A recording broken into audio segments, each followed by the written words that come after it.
Hi, and welcome back to another episode of Mic Drop, where I, Mike Turner, our Director of Development and Integration at Gap Relief, have the vast pleasure of getting to interview and converse with some of our service providers and partners in the Gap Relief Network to help kind of pull out and flesh out a little bit more about who we are, what we do, and how we're interacting with our community. With a National Adoption Month fully in play, I'm excited to talk today to one of our therapists at Gap Relief, Martha Newman. Martha's going to tell us a little bit today about her own personal experience with adoption, as well as her professional experience, and we'll kind of just have a good conversation around that. Thank you for coming on the show today, Martha. Thank you. Yeah, really glad to have you here. Martha, can you just open the floor a little bit with us by just telling us about your experience, your personal experience with adoption, as well as kind of how that enters into your professional sphere? Sure. So we have 3 children, all through adoption. And I kind of, honestly, way back, even in college, was thinking about adoption in the realm of professional possibilities, and kind of wanted to learn how to do home studies and felt intrigued by it, and had no idea it was going to be my own personal life also. Okay. And so I kind of entered through that realm, in the social work realm of, initially I was working with teens in therapeutic foster care, and then at some points in the journey have done home studies for waiting families, and now work with some adoptive families at Gap Relief. Okay, very cool. So you have 3 adoptive kids of your own. Mm-hmm. So I'm going to just assume then that you're in the top half percentile of great people in the world, right? That makes you a living saint? Isn't that how it goes? Negative. Wait. Hold on. You're trying to tell me that adoptive parents aren't just the nicest, kindest, most patient people you've ever met in your whole life? No. I mean, I think that a lot of people in the community presume that, but that is a misnomer. Tell us more about that. Why do you think people assume that about adoptive families, and what is almost the trajectory that takes the families on? Yeah, I think it's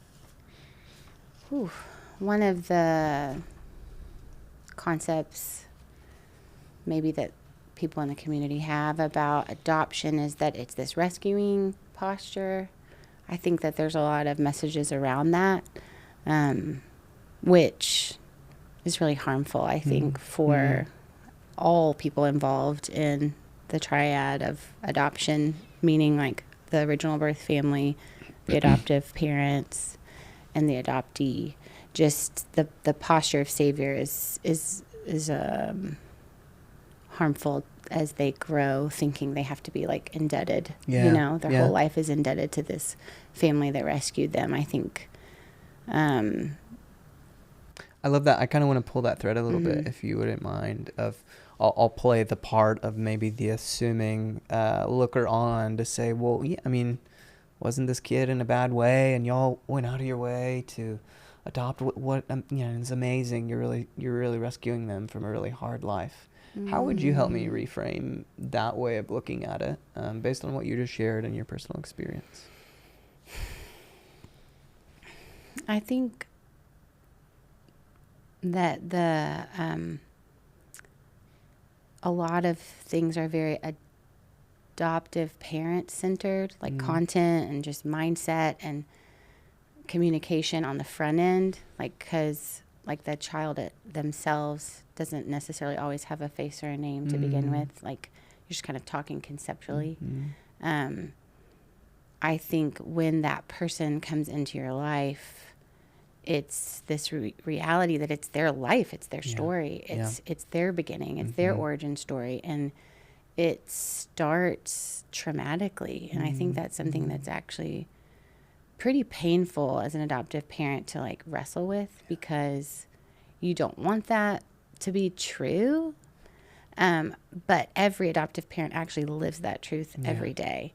And so there's kind of this, when you can accept that, for all people involved in the scenario, I think it helps frame and really give validation to that child's, like, the traumatic event that separated them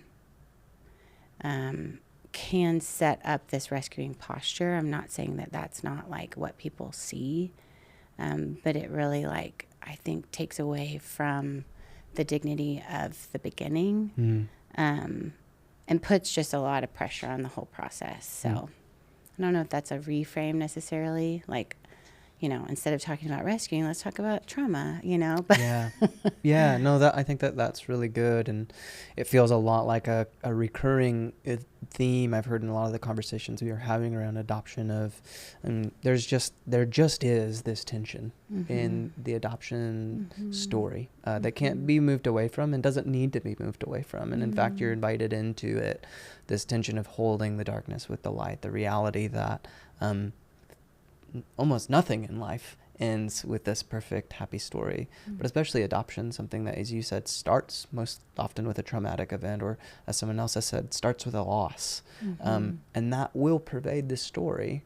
There can be healing, there can be redemption, there can be joy too, but to not honor that origin event and then the challenges along the way is not honest, and it's not a sincere honoring of the story and the journey as a whole. You had said before a bit of a reframe of thinking about adoption, not through like a rescuer lens, but more of just like an overall trauma lens. As a trauma therapist working at Gap Relief, a trauma care center, as you interact with adoption in your clientele or otherwise, what are you trying to hand them when you think about a trauma-informed view on adoption in general? I feel like for the families involved, like every part, like, again, like maybe even extending this out to like adoptive parents, the adoptee, the birth families potentially too, like just handing them permission that this grief really does like affect daily life. And a lot can go on behind closed doors that people can carry a lot of shame over. Like, I did this should be good, this should be easier, this should be, you know, you've already kind of climbed Mount Everest to get to the starting line. Right. And then it's like someone hands you like a load of bricks and says, do it again, you know, because like getting to that like beginning point, there's already a lot that has happened in every adoptive story. And so then pursuing the rest of like the different nuances from all the complexities of all the different people involved, I think I would just say like there can be a pretty severe shame space that families can like get really stuck in and feel like they have to hide underneath. Maybe some of it is because of all this savior complex that they were handed at the beginning of like how great they are and how good this is, or just, you know, the community at large, the charge to adopt can like kind of come with a lot of like, we'll be behind you, we'll be with you, do this, you know, this is a good thing.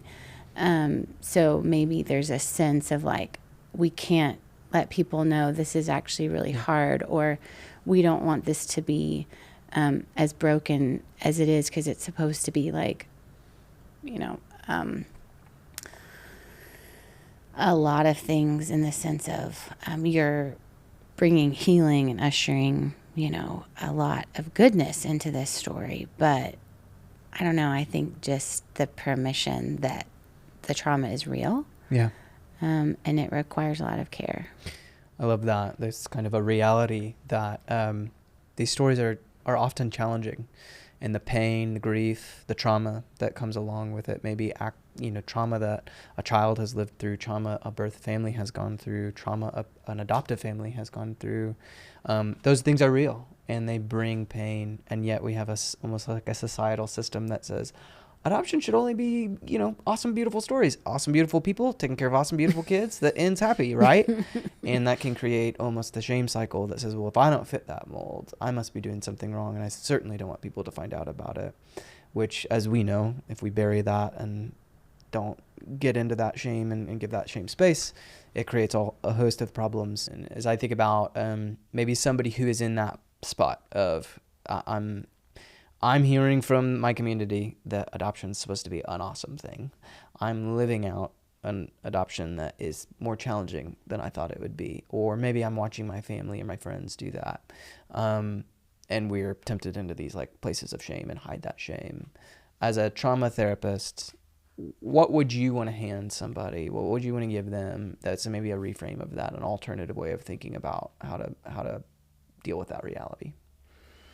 Yeah, I feel like something that has felt empowering to me genuinely is when someone acknowledges and recognizes that, like, I do need a lot of care, like that this is something that is specific and unique, and there's like a particularity of my story and my family's story that like requires like tending to. And I think that when somebody gets that permission, and also just the encouragement for each parent in the scenario to like process their own story and like have the room to do that, because it is going to infiltrate the way that they experience their family.